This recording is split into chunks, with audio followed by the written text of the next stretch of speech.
Welcome in, everyone, to another episode of the Payne and Drain Show following roster cutdown day, where teams had to establish their initial 53-man rosters for this season, and the Lions decided that that was too complicated, so they cut down all the way to 50 players, and then after a move this morning, we're down to 49 before adding 3 players to get up to 52, so lots to talk about, lots going on with the Lions and all the transactions they're making, wondering what Brad Holmes is up to. We're going to get into all of that on this episode. My name is Zach Payne. I am one half of this podcast, and as always, I am joined by my co-host Alex Drain. And Alex, we were supposed to do this show yesterday, but then your headset decided that it was above working. How are we doing? Good.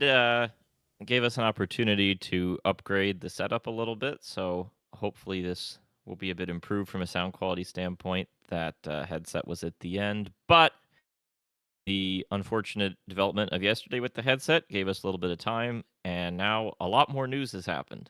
But I'm also resigned to the fact that more news will happen by next week, so this is a snapshot in time moment in what seems to be a rapidly changing situation. Exactly. So for today's episode, we are going to run through the initial roster as it was revealed yesterday, and then we're going to play catch up with some of the transactions that have happened, although I think once we get to a certain position group, it's going to be a little too hard to ignore some of the things that have happened. So to start off with, we are just going to go through position by position the same way we did when we were doing our roster predictions, except this time reflecting on what actually happened versus what we were predicting would happen. Starting off with quarterbacks, the Lions opt only to keep 2 with Jared Goff and Kyle Allen. Hendon Hooker indeed gets waived after an abysmal preseason. That, I think, probably is going to go down, at least for now, as the first major miss of the Brad Holmes era in the draft. Unfortunate, but away she goes. Yeah, I mean, it was the culmination of what we've been talking about for weeks, and the big question of, do they have the guts to sort of move on, or are they going to be stuck in trying to develop this and not wanting to admit defeat? And they were willing to admit defeat. No sunk cost fallacy here. Seems like the right call. Hopefully Hooker does better in Carolina. I had a couple thoughts on this. Number one, it kind of feels like day 2 quarterback is just a bad idea to me.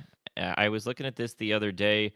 26 of 32 starting quarterbacks in the NFL, I believe, were first-round picks, and the other 6 were kind of all over the place. It was everything from Hurts, who was a day 2, to obviously Purdy in the 7th, and then there's, like, I think at the time I was counting Spencer Rattler. Did he officially win the starting job? I haven't followed that too I closely, mean, but he will have the starting job for this year until the Saints pick first overall. yeah.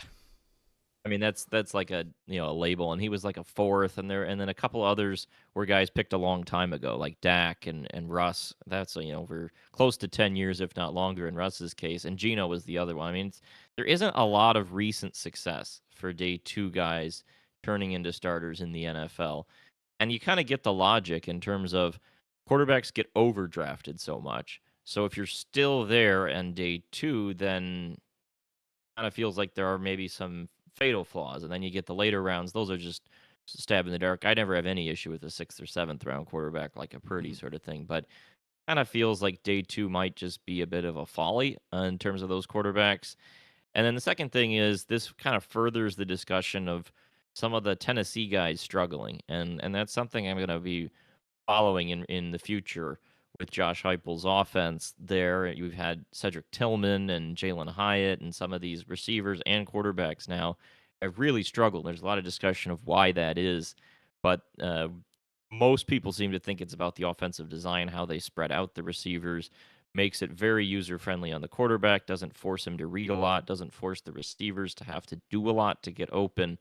But it's a bit of a trend, and there were some people commenting on it, so I wanted to get that on the record. But maybe we should just be more weary of the Tennessee guys. Yeah, and it certainly would track with the way that we've evaluated Hooker since he's become a Lion, where he really struggles with anticipating windows, and he's very much a read it, or not even read it, just a reactive quarterback, and he waits for guys to get open. That works a lot better at Tennessee when guys get open by 5, 6, 7, 8 yards, and you're able to hit these wide open receivers deep downfield. Whereas in the NFL, you have to be able to anticipate a 1 or 2 yard window, which is a lot more difficult to do. So I think that's also something when the Lions do draft another quarterback at some point in the future, I think we are going to pay a lot more attention to some of those traits versus the physical tools that Hooker had. Because obviously, as we've seen with so many quarterbacks over the years in the draft, it doesn't always pan out when you just have the physical ability. You have to have an ability to read a defense. You have to have an ability to anticipate who's going to be open. So unfortunate for Hooker, he does sign with the Carolina Panthers practice squad, as you mentioned earlier. So wish him the best, and maybe the change of scenery that Dan Campbell suggested he needed will prove to we'll see what happens. But for now, well, and forever, Hendon Hooker's time with the Lions is done. Moving on here to running back. This one is pretty cut and dry. The 4 that we said were going to stay are the 4 that stay. Jahmyr Gibbs, David Montgomery, Craig Reynolds, Sione Vaki. Now, Vaki is still dealing with some injury issues, but he is going to be a core special teamer. And aside from that, I don't think we need to spend too much time on this. Nope. So wide receiver, this is where things get very interesting, because originally they keep 6 receivers: Amon-Ra St. Brown, Jamison Williams, Tim Patrick, Khalif Raymond, Isaac TeSlaa, and Dominic Lovett makes the cut over Jackson Meeks, primarily due to his special teams ability. He can play at gunner, he can play on kick return, he can be a core special teamer there, whereas Meeks doesn't have that same special teams ability. So you're like, okay, makes sense that Lovett would make it as the 6th wide receiver, except for the fact that we woke up this morning to the news that Tim Patrick has been traded to the Jacksonville Jaguars in exchange for a 6th round pick. So the Lions are now down to 5 wide receivers and Isaac TeSlaa. So this has been a trend over the last few weeks of the show, where every week we say we are getting more convinced that Isaac TeSlaa will overtake Tim Patrick by the end of the season. We don't even make it to week 1, and TeSlaa is now your starting X receiver and the Lions wide receiver 3. How are we feeling about all of that? All the hype train just keeps rolling for TeSlaa. Pretty remarkable story. The biggest thought I've had, honestly, leading up to this is just, what were the Arkansas coaches doing? Like, what was going on over there? I mean, they're not a particularly great SEC program, pretty middle pack, and they weren't using TeSlaa very much. I mean, just very strange to me. He's come in way above expectations for where it's at, and this is the final capstone on all that, chasing out a veteran who was a starter last year. Now, obviously, Patrick hadn't had the greatest preseason, and perhaps in another world where he did, obviously he didn't play in the preseason, but the training camp, there was a lot of talk about kind of choppy reps and things of that nature. Maybe if Patrick had been sharper from the beginning, this could have gone a little differently for him. But regardless, great news for TeSlaa, and everyone's going to have all eyes on him going into week 1. It's a bit surprising that they had the guts to pull the trigger here right now, but I guess they wanted to recoup the value of the Trinity Benson trade, 3-4 years later. So got that 6th rounder back. And from an asset management standpoint, they pick a guy up off the waiver wire a year ago, and then get a good season out of him, and then recoup a little bit of draft value. So in the end of the day, the Tim Patrick experience is nice.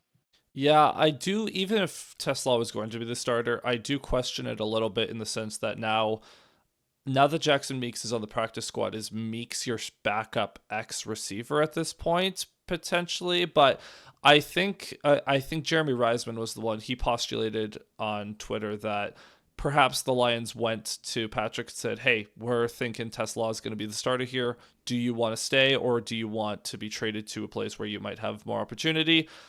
Is that how it went down? I have no idea, but it would make some sense that Patrick is going to get more playing time in Jacksonville. He will be the X receiver with guys like Brian Thomas, and then Travis Hunter will play receiver here and there. They have other guys like De'Ami Brown and whatnot that don't really play that big-bodied X receiver role. So fills a need for the Jags and the Lions. They get younger at a position, younger and faster for this John Morton offense that is going to prioritize deep shots down the field and one-on-one battles. So we know that TeSlaa is an excellent blocker as a receiver. We know that he has the physical tools. He obviously flashed in preseason a ton. It's just a matter of, can he do this against starting level defenders? That is going to be the question, because obviously he has not really repped with the ones most of camp. But alas, he's the guy, and now the Lions are down to 5 wide receivers on the roster. We'll see if that sticks, but for now, feeling pretty good about that group. As for tight ends here, again, pretty simple. Sam Laporta, Brock Wright, Shane Zylstra. We had talked about, would they consider keeping Zach Horton as a kind of H-back, fullback flexibility player. They opt not to, but so that's not overly interesting. Another position group that is interesting, however, is offensive tackle, where the Lions make a surprise cut. Penei Sewell's here, Taylor Decker's here, Giovanni Minu's here. We knew that those guys would be locked in. But in a surprise, Jamarco Jones makes the team over Dan Skipper, who gets released. That's going to probably sting a lot of people, because Skipper, despite being a backup offensive tackle, and honestly not even that good of one, was a fan favorite with all the reporting eligible stuff. So how much did this move surprise you? It really did surprise me, just simply because, as you mentioned, Skipper isn't the world's greatest backup tackle, but he's done it. And he's had to start some games over the years in the place of Taylor Decker when he's gone down. And I think that's a fairly safe assumption that it will happen at some point in the year. It's happened a decent bit over the past few seasons, and Decker is in his 30s. So that isn't a small role. And Skipper was also 6th OL, not just on the plays where they did gimmicky stuff with him, but on regular snaps as well. So I thought that he was one of the easier shoe-ins for the roster. Now, again, kind of like Tim Patrick, there was some discussion of him having not an ideal camp, and he certainly didn't show out in the preseason games.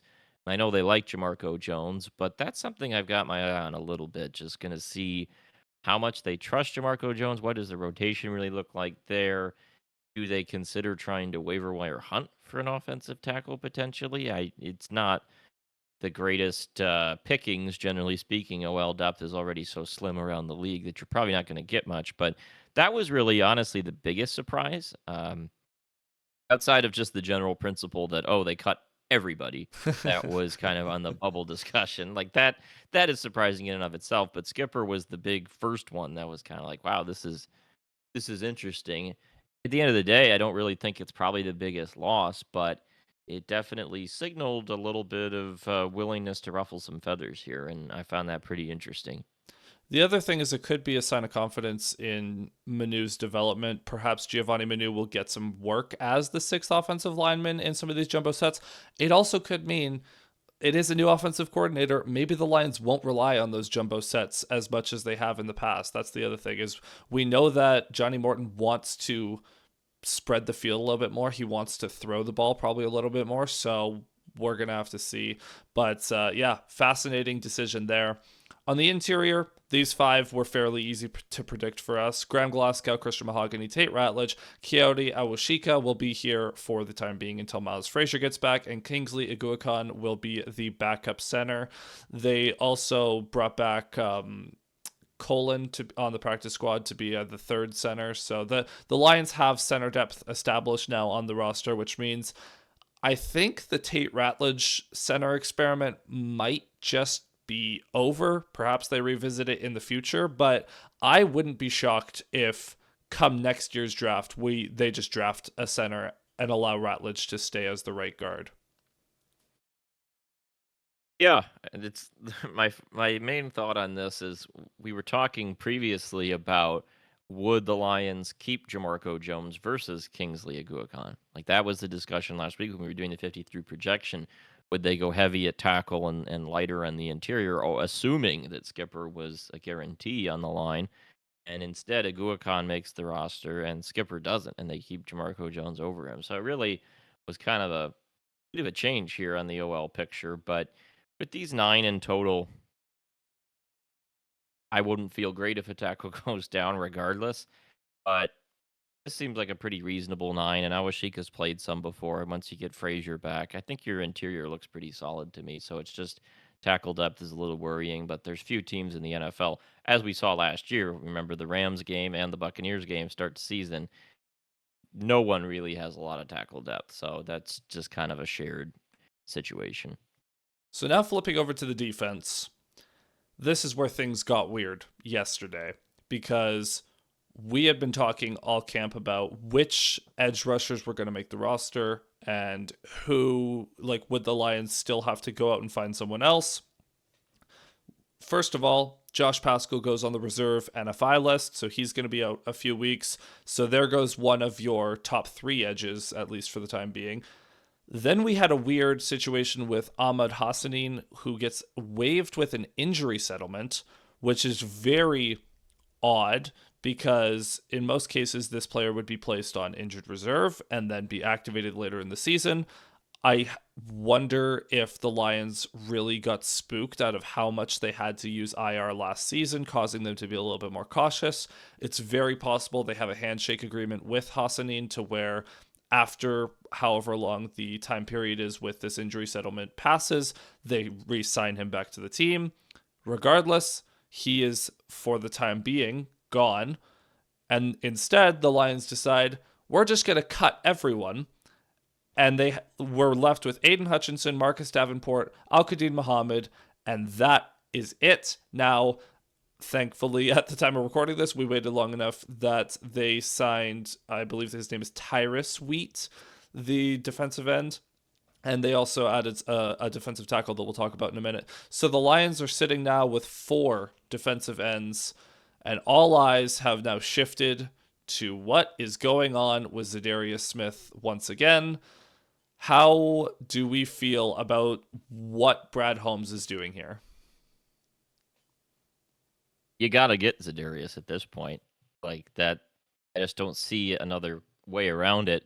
The Hassanin thing is interesting. No one really saw that way they maneuvered that coming. As you mentioned, the only explanation to me is the scaredy cat nature of what happened last year. That they really freaked out because you only get a certain number of the return to IR slots. And is it 8? I think you I get over the believe course it's of the 8, season. yes. Yeah, so I think they just didn't want to use 2 right off the bat, compared to what they think could happen. I don't know. It depends on what went on with Hassanin behind the scenes. If they do have that handshake agreement, which I kind of assume they do, because it would seem strange to just sort of abandon a 6th-round pick that seemed to be a good culture fit, seemed to like Detroit, seemed to jibe with the coaching staff, appeared to be having a strong training camp. He had some moments in those games, was definitely not a guy you're kind of ready to move on from by any stretch, and then he has the injury. So to me, it would seem like they want to keep him around, and he was very energetic about playing for Dan Campbell, seemed to want to be here. So I would think they've got something worked out, but you're risking it, right? People can not be faithful to the handshake agreement, and there's also right, he's activated at some point, and then he can only sign with the team 3 weeks after that, and that gives a little period where other teams could intervene. Like it's a little bit of tightrope walking on this, but if you Yeah, I think technically the team and the player have to agree on how long the player is going to be out. So let's say Hassanin is like, I'm going to be out 9 weeks, and the team's like, yep, you're going to be out 9 weeks. Then they aren't allowed to re-sign him for 12 weeks, but he's free to sign right, with anyone else around the league. right. So you really have to be confident that he's going to honor the handshake agreement, that no one else is going to get involved. There's some risk here. Hopefully they feel good about the situation and feel like they can bring him back because it would seem pretty like pointless to draft the guy, see some promising things, and then just like move on out of fear over IR slots. I guess. I mean, it's just that's a little interesting, but generally you have to assume other things are going on beyond Hassanin. You look at the rest of this room, and it badly need Zadarius Smith or somebody else, but really Yeah. Zadarius Smith. That's the most logical. Like, he knows the team, he knows the defense. As we've talked about many times on this show in the past few weeks, they seem to want to be together, but something is going on. There's not an agreement on the financials. It feels like now, so close to the season, like, how could he not know what the financial situation is, right? Like, just get something done, because you sign Wheat today. Okay, you're up to 4 edges. Those 4 are not in a place anyone feels good about. Like, a couple injuries down, and you'll be suiting up for them at edge. Like, Yeah, this you is. you can't put yourself in a position where a Marcus Davenport injury will cripple you. That is not a good spot to be in. And it is worth noting that Wheat is a bit of an undersized defensive end slash linebacker. Like he's kind of that 3-4 like Sam outside linebacker pass rusher blend. He's gonna play defensive end in Detroit, obviously, but he isn't exactly the biggest. He's probably more of a situational pass rusher. I guess we can mention Tyler Lacey here, the defensive tackle that they also signed, because he can kind of play that, is similar to Mekhi Wingo, where he can play that sort of inside outside, the big defensive end. He'll probably play a lot of 4-eye for the Lions when he gets on the field. So as we transition to the defensive tackle here, because they did keep 6 originally. So I guess that number's technically up to 7 now, which is more than we anticipated them keeping. But they have DJ Reader, Tyleik Williams, Roy Lopez, Pat O'Connor, Mekhi Wingo, and in another surprise, Chris Smith makes the team over Keith Cooper Jr. And then you add in Tyler Lacey today. So suddenly there are 11 defensive linemen, and yet it feels like none of them play edge. I don't know a ton about Lacey and Wheat. I was just briefly scanning some stats and PFF grades and stuff. Doesn't seem like they're the most impactful players in the world. That said, I know Lacey, I believe, started some games last year for Jacksonville. I think it was Wheat played at Dallas and did play some snaps. So they've been in the rotation. It seemed fine for the last guys on your list. As we've talked about before, I like the DT situation with Reader and Tyleik and Lopez.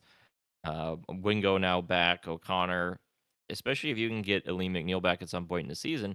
I feel really good about that group.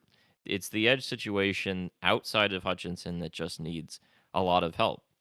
We generally like Marcus Davenport, but we do not trust Marcus Davenport. Pascal just kind of is what he is. He's not healthy now. He's going to be banged up during the year.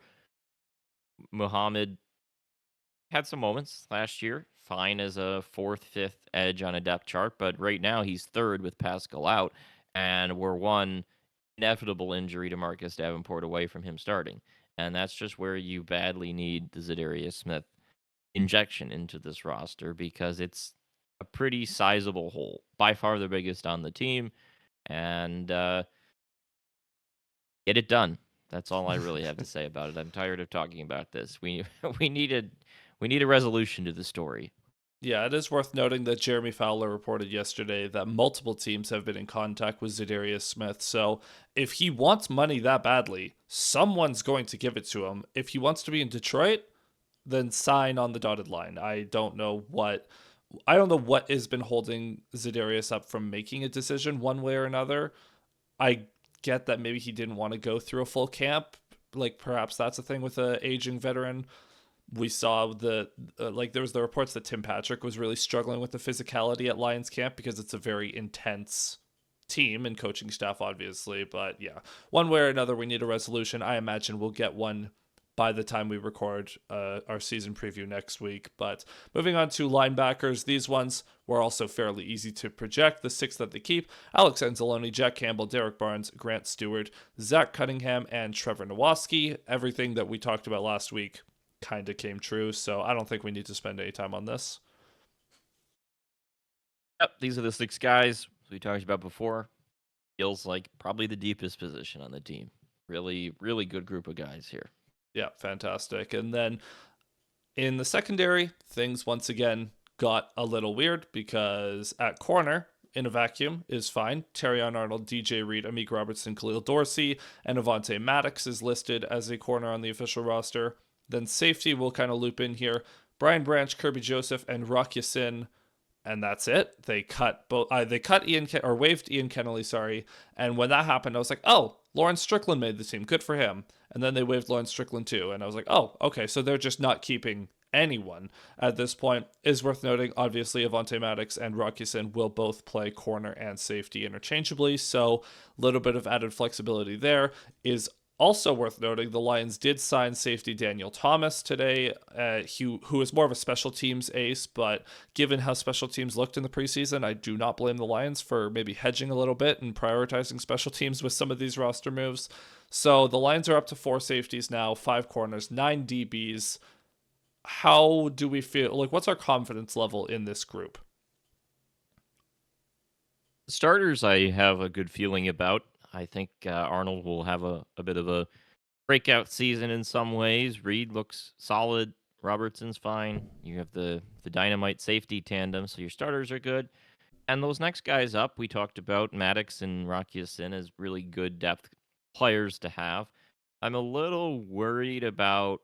I'd like one more guy in the secondary in theory that you feel good about playing. Like we saw Dorsey play a couple snaps on defense last year, and they were very bad snaps. So I don't feel good about him if he had to come in. And Daniel Thomas, to my understanding, is really just a special teams guy, hasn't played defense a ton. So it kind of feels like you have nine guys officially, but it feels like you have 7 sort of.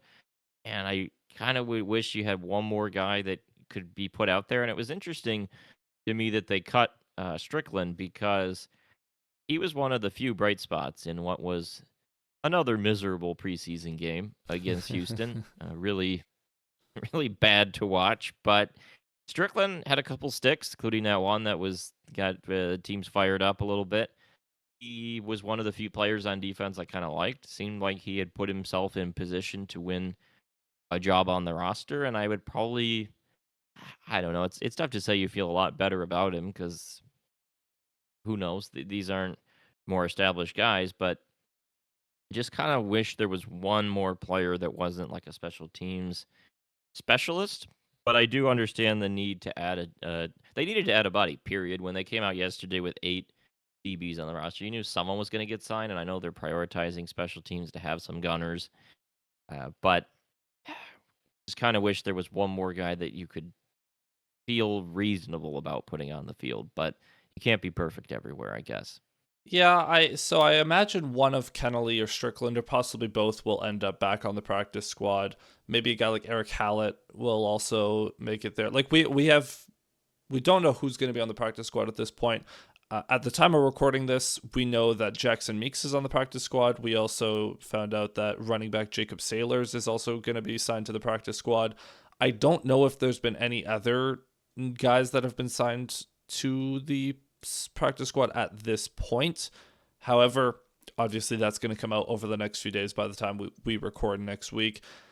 The biggest thing is that when the roster came out at 50 names, you knew that they were not done because obviously you're not going to go into the season with just 50 guys. We knew that they weren't done at edge. They probably still aren't. I don't think they're going to go in with just these 4. Although maybe they do start, like they're either going to sign another edge such as Za'Darius or someone else, or they're going to add another defensive back in some capacity. I think it'll be probably at edge because you have enough bodies that you can get by to start the year and you can just add some to the practice squad.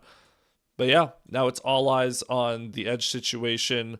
So and then to cap this off, the specialists Jack Fox, Jake Bates, and Hogan Hatton round out this roster.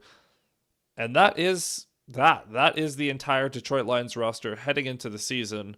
So now we are just playing. Now it's the really brutal part of the year where we have to wait the 9 days before the actual start of the season after cutdown day with just nothing going on. That being said, we have some non-Lions related NFC North rumors that I figured we should talk about just in case it does happen. Do we think Micah Parsons is going to be a Packer? I don't know. I'm not too interested in like speculating on that sort of thing, but there has been a lot of buzz about it. Mm-hmm. I could definitely see the Packers being willing to swing for it. I don't know if they would have enough to get it done or be willing to go all the way, but definitely to think about it. Like the Packers, they've been getting a lot of hype in the offseason, which has confused me some given their year last year. But we also know the Green Bay industrial complex is very powerful in media circles. But it kind of feels like to some degree they are a little annoyed with the way that these last 2 years have gone. Like they felt like they were on the doorstep the previous season when they almost beat San Francisco, and then last year kind of ran out of progress a little bit. Like they got stuck, didn't really take a big step forward, weren't really super competitive against some of the best teams in the schedule, got drummed out in the playoffs. So I can definitely see this as being the kind of like big swing move that a franchise that feels a little frustrated and a little stuck wants to make to push themselves forward. It's always just like kind of what is the price? How reasonable is Dallas? I haven't gotten the sense they're the most reasonable about No. the price. Like, been a lot of these. Trey Hendrickson signed. That was the guy we talked about at one point. A lot of these ones, or Terry McLaurin signed as well. You get these situations where these guys end up on the block, and then you hear the asking price, and it just doesn't sound really reasonable, and then it's hard to imagine a deal happening. I do think the Packers are the kind of team, as I mentioned, that could be wanting to do it. I just don't know if they can find a middle ground there because I haven't really heard the most encouraging things about the Cowboys being serious about trying to get a deal done. No, it would take the Packers Rashawn Gary and multiple first round picks and giving Parsons like $45 million a year. So it would be a super ballsy all in sort of move. But I don't think the Packers have the roster to go all in on one extra play, like one.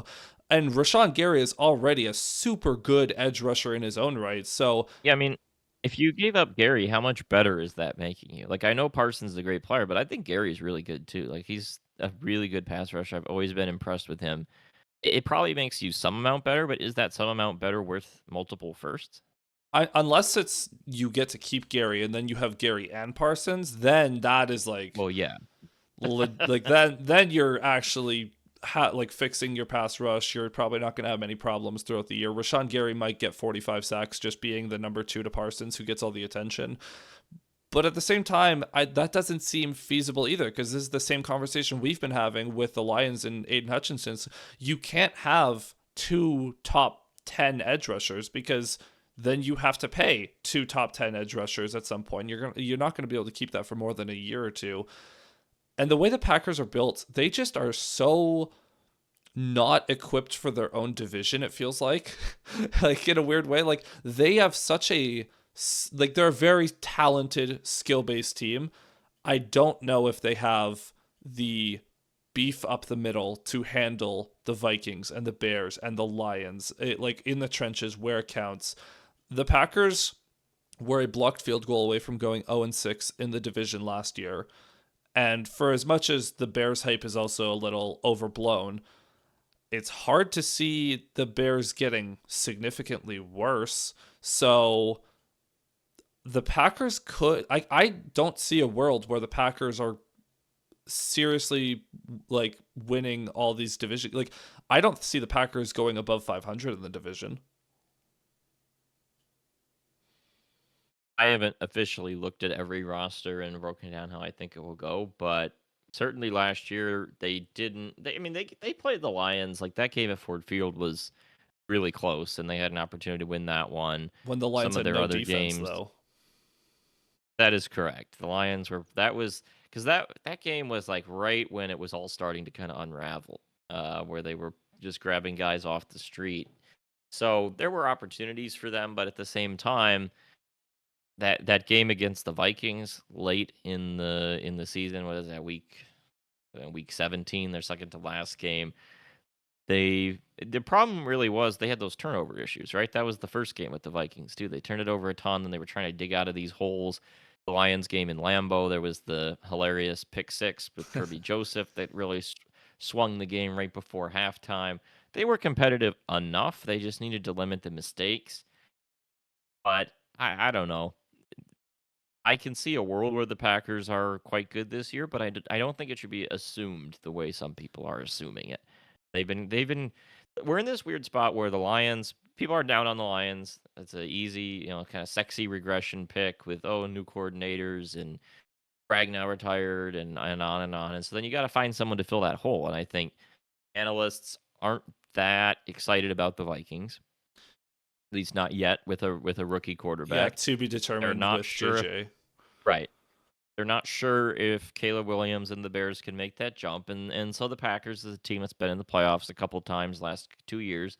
They're an easy team to just pencil in as the team to make the jump. But I do think they are given a little too much slack for the way their divisional performance went last year. I mean, they got let off the hook on that Bears game with the blocked field goal. Yeah.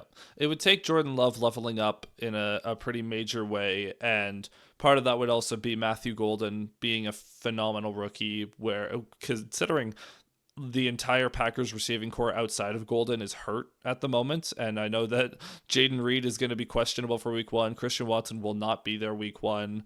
Dontavian Wicks is also not healthy. Like, they have so many guys that are just. Well, yeah, go ahead. that was the thing about them last year a little bit, right? Was that we came off of that previous season feeling like, oh my God, they drafted so many good wide receivers. Like they are stacked here. Look at these guys, because they were rotating them in late in the season and they were ripping off big moments. And then last year it didn't really. Like Reed was fine. Watson had some moments. And then some of the other guys just didn't really impress me. And a lot of them were young, right? A number of them were in their second year, so sophomore slumps, and they're on rookie deals. But that's the part where it felt like they didn't really make that next step or next progression. And if they can get some of those guys to take a step forward, or Golden comes in and really is awesome. I wasn't the highest on him in the draft process, but he shouldn't be bad. Then your offense can get a lot more dangerous. Otherwise, you're kind of, as you mentioned, hoping for Jordan Love to really ball out, which would help if they could get Toyotathon to start in first day of September. That would be useful. But otherwise, they've not been a great first half team these last couple of years. That's another thing. Not just first half of the games, but first half of the season. That 2 years ago they got off to a really sluggish start, then kind of turned it on. And last year, obviously, they had the Malik Willis situation, which they won those games, but they lost week one to Philly.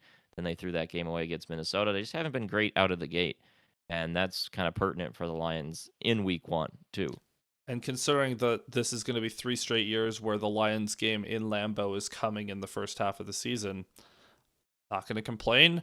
Obviously, we are going to circle that Thanksgiving Day game as needing a bit of revenge for 2023. But yeah, we'll do a more proper NFC North corner in a season preview next week where we can kind of compare. Maybe not compare, but like just evaluate how afraid we are of the other NFC North teams, because obviously as Lions fans, we feel pretty good about the Lions right now. And it's weird because everyone's like, yeah, the Lions they're an easy regression candidate. Yeah, they're not winning 15 games again. I don't think you need to be a rocket scientist. I don't think Matt Patricia to figure that one out. But yeah, it's the Lions slander has been taken a little bit too far this offseason. Packers hype, whatever. We're used to it at this point. I do think the Vikings are. I think JJ is going to be pretty good for the Vikings, but yeah, man, I just need real football back at this point. I'm just glad that you didn't make me talk about the Texans preseason game. We just we glossed right over that. Because like Isaac TeSlaa, another big play, hit the worm. That nice play. Kyle Allen, great first quarter. Hendon Hooker was unwatchable, and that made the rest of the team unwatchable. Yeah, that was not a good game. My only takeaway from that was the two corners. Whiteside, I think his name was Nick Whiteside is his name. He was number 38, and Miller, number 42. Those two guys, woof. Yeah. Just lit up over and over and over again in that game. Lions could not get off the field.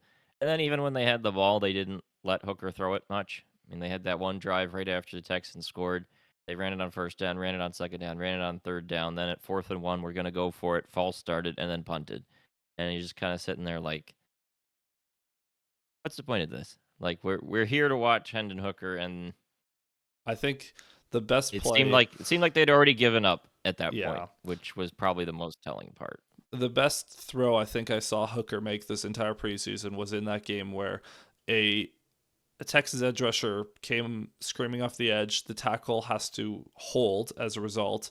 And Hooker steps up and delivers a good throw to, I believe it was Ronnie Bell. And it's like, oh, that's a good throw. It's coming back. But that was the first time that Hooker showed any signs of life this preseason. So, yep, that whole experiment's over. I just the preseason games. We do this dance every year where it's like, oh, football's back, and then you realize no, it's not, because it is so unwatchable, especially when you have bad quarterback play. So please, Jared Goff, we need a weekly prayer circle for him. But we are gonna be so like the week one when that hits and we see a quarterback that actually plays good football and all the starters out, it's going to feel like such a breath of fresh air after whatever that preseason. Because even compared to the rest of the league, the Lions had an abnormally unwatchable preseason. Yeah, it was really not reassuring in some ways. Like, obviously, it doesn't matter in the sense I never care about the score. I don't care. None of the important players are playing, but just kind of sloppy, right? Like the number of like special teams issues and like just flags, and I was a little like not as crisp as we're used to seeing from the Dan Campbell era preseason, and some pretty uncompetitive games. So that was a little spooky. But when the starters get in there, hopefully it'll be all nice and smooth. Would have liked a little more action in those games.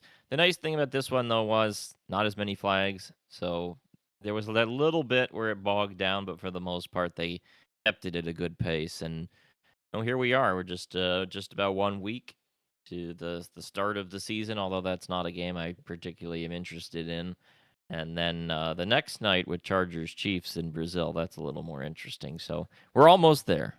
I mean, to be fair though, at least like the first game, Eagles Cowboys, like we're all tuning into that because we all want to watch actual football again. But Chargers Chiefs will be fascinating. Actually, we should mention with the Chiefs, this actually does have relevance to the Lions. Chiefs wide receiver Rashee Rice they're accepting a 6-game suspension from the NFL to resolve that situation. For those who are unaware, there was a very odd situation playing out where Jordan Addison, Vikings wide receiver, got a 3-game suspension for a DUI.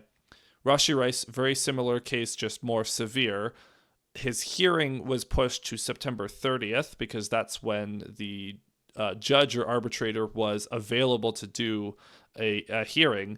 And then in the meantime, it was like, oh, is Rashee Rice going to play the first 4 or 5 games and then get suspended? Like, what's going on there? Alas, he gets suspended for 6 games, so there's a resolution there, and that is relevant because the Chiefs play the Lions in Week 6, so the Lions will not have to deal with Rashee Rice, who, until he got hurt last year, was looking like a legit star wide receiver one for the Chiefs, which means should be a little bit easier of a task for the Lions secondary. Obviously, they'll have to deal with the speedster Xavier Worthy and also just general Mahomes shenanigans. We'll get to that in a few weeks from now, but at least the Lions don't have to deal with Rice. Did you see the Detroit Free Press headline yesterday that was getting some buzz? I did not. And it was like breaking tight end of Lions Week 6 opponent gets engaged. Oh yeah, that I saw virtuosic local spin on a news story. I saw the post come up on my Instagram. Like it was either the NFL posted it or Travis Kelce posted it, and I was like, "You have got to be kidding me!" My entire social media is going to be ruined for the next forever now. But oh well. Yeah, there's some discussion because tomorrow is Nebraska Cincy, and I think it's in Arrowhead, and so Travis Kelce went to Cincy, and so everyone's like, oh, he was going to be at the game. Now there's the Nebraska person I know is talking about whether a Nebraska game will be the first public outing of the engaged couple at the game tomorrow night. So we'll see about that. But I just appreciated the Free Press putting it in context. We don't We don't care about the engagement. We just care what's changing about our week 6 opponent. Rashee Rice news, Travis Kelce news. Okay, let's go. Yeah, Travis Kelce's gonna be too distracted to play, planning the biggest wedding of all time, probably. Hey, didn't he duck us last time? He might duck us again. Oh yeah, it was that was the whole thing. Kelsey and Chris Jones didn't play last time. But Jones was holding out, right? And then Kelsey got like he stubbed his toe or something in practice. Yeah, because that was the whole asterisk gate after week 1, where it's like the Right. Lions aren't a real team. The Chiefs were hurt, and it was a fraudulent win. And then the Lions went on to win like 12 games. So is what it is. But with that being said, I think before this gets any further off the rails, that is where we're going to end this episode. If you've made it this far, thank you so much for listening or watching if you're on YouTube.